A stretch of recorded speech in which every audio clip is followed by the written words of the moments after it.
মনে রাখবেন, এই যে ওয়াকফ অ্যামেন্ডমেন্ট বিল, এইটাও হচ্ছে গিয়ে ঘুরিয়ে ওই সিএ এনআরসি করে যত সংখ্যালঘু ভাই বোনেরা রয়েছে তাদেরকে বেনাগরিক করে ভারতবর্ষ থেকে তাড়ানোর একটা ষড়যন্ত্রের প্রথম ধাপ হচ্ছে এইটা।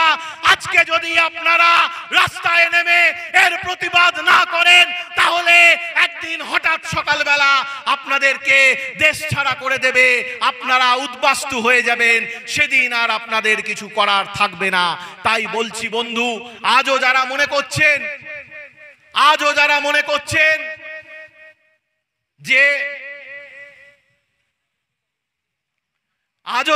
করছেন যে না, আমাদের সংবিধান আমাদের সমস্ত ধরনের রক্ষা কবচ দিয়ে রেখেছে, তাই আমি ঘরে ঘুমোই, তাদেরকে কিন্তু সতর্ক করে দিচ্ছি যে আর ঘরে ঘুমিয়ে থাকার সময় নেই।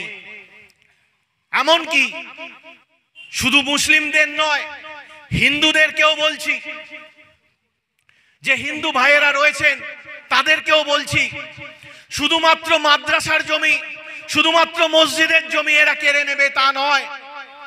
একদিন হয়তো এরা আপনার ওই পাড়ার মোড়ে শীতলার থান, আপনার ওই পাড়ার মোড়ে মা কালীর মন্দির, সেটাও কেড়ে নেবে, বলবে ওইসব মন্দিরগুলো অবৈধ, ওইসব মন্দিরেতে আর কেউ দান পাত্রে দান দিতে পারবে না, কেউ প্রণামী দিতে পারবে না।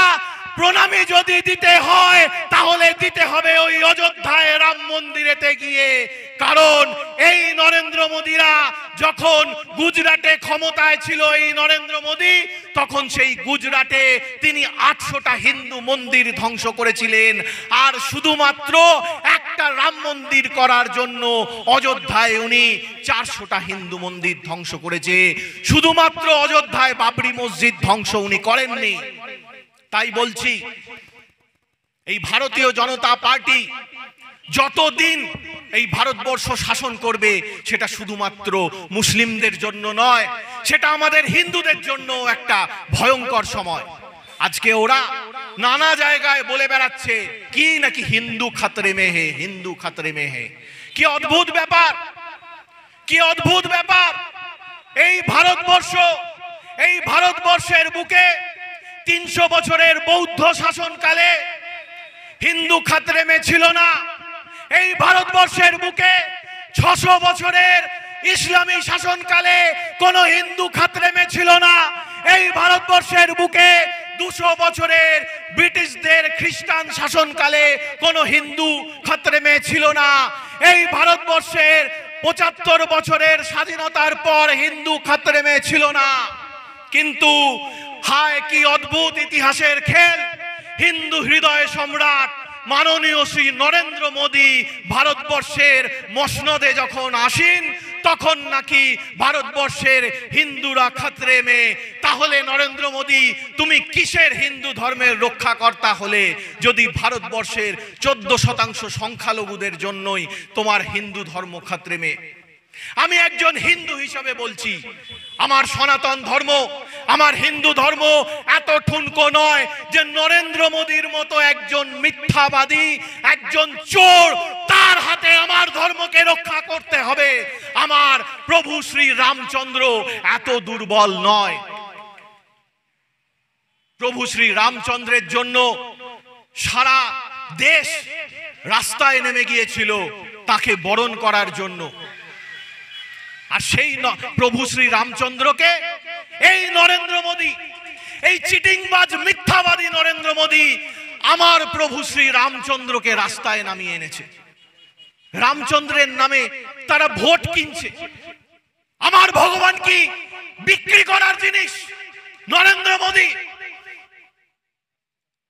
আমরা যারা হিন্দু, আমাদের ধর্ম রক্ষার স্বার্থে এই নরেন্দ্র মোদীকে সরাতে হবে। বাবা সাহেব আম্বেদকর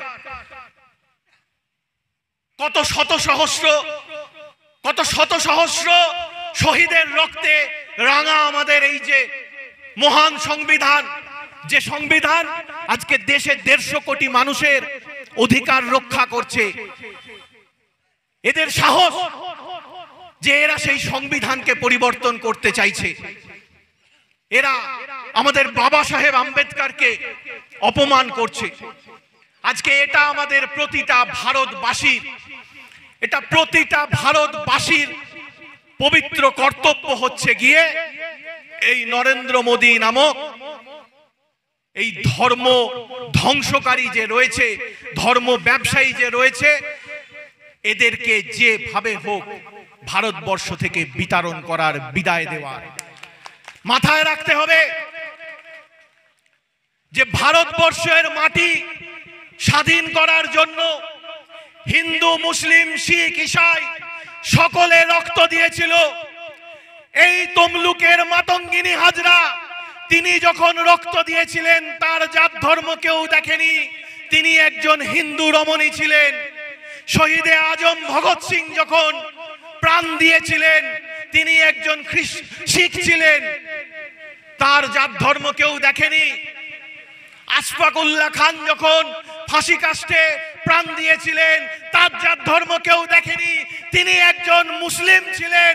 কিন্তু মাথায় রাখতে হবে এই দেশের স্বাধীনতার জন্য এক ফোঁটাও রক্ত দেয়নি এই ভারতীয় জনতা পার্টি আর তার পূর্বসূরি রাষ্ট্রীয় স্বয়ংসেবক সংঘ। তাই তাদের কাছ থেকে আমাদেরকে দেশভক্তির জ্ঞান শুনতে হবে না। আমরা জানি আমাদের দেশ কিভাবে রক্ষা করতে হয়। এরা মুসলিম বলতেই দাগিয়ে দেয়, মুসলিম মানে ওই যে টুপি পরে রয়েছে, ওই যে দাড়িওয়ালা মানে ও জঙ্গি। বন্ধু, আমাদের দেশে মাননীয় এপিজে আব্দুল কালাম আজাদের মতো মহান মুসলিম পণ্ডিত ছিলেন, যিনি দেশের রাষ্ট্রপতি হয়েছেন। বন্ধু, এখানে যারা হিন্দু ভাইরা আমার কথা শুনতে পাচ্ছেন তারা বুকে হাত দিয়ে বলুন দেখি, যখন ওয়ার্ল্ড কাপে মোহাম্মদ শামি বা মোহাম্মদ সিরাজ একটার পর একটা উইকেট দখল করছে, তখন ভারতীয় হিসাবে আপনার ছাতিটা চওড়া হয়ে যাচ্ছিল না? সেটা ওই 56 ইঞ্চির ছাতিওয়ালা নরেন্দ্র মোদী বুঝতে পারবে না। কেন বুঝতে পারবে না? কারণ নরেন্দ্র মোদী, তার শরীরে ভারতীয় রক্ত নেই, তার শরীরে দাঙ্গাবাজের রক্ত রয়েছে। কারণ ওই গুজরাটের গোধরায় 3000 সাধারণ ভারতীয় নরনারীর রক্তে রাঙা হয়ে আজকে নরেন্দ্র মোদী প্রধানমন্ত্রী হয়েছে। তাই সকল বন্ধুদের বলছি, হিন্দু মুসলিম নির্বিশেষে এই দেশকে রক্ষা করার জন্য, এই দেশের সংবিধানকে রক্ষা করার জন্য, এই দেশের স্বাধীনতাকে রক্ষা করার জন্য, আমার ভারতবর্ষকে রক্ষা করার জন্য জোট বাঁধুন, এক থাকুন, সম্প্রীতি বজায় রাখুন। মনে রাখবেন, এ লড়াই রাজনৈতিক লড়াই নয়, এ লড়াই তো ধর্মীয় লড়াই কখনোই ছিল না।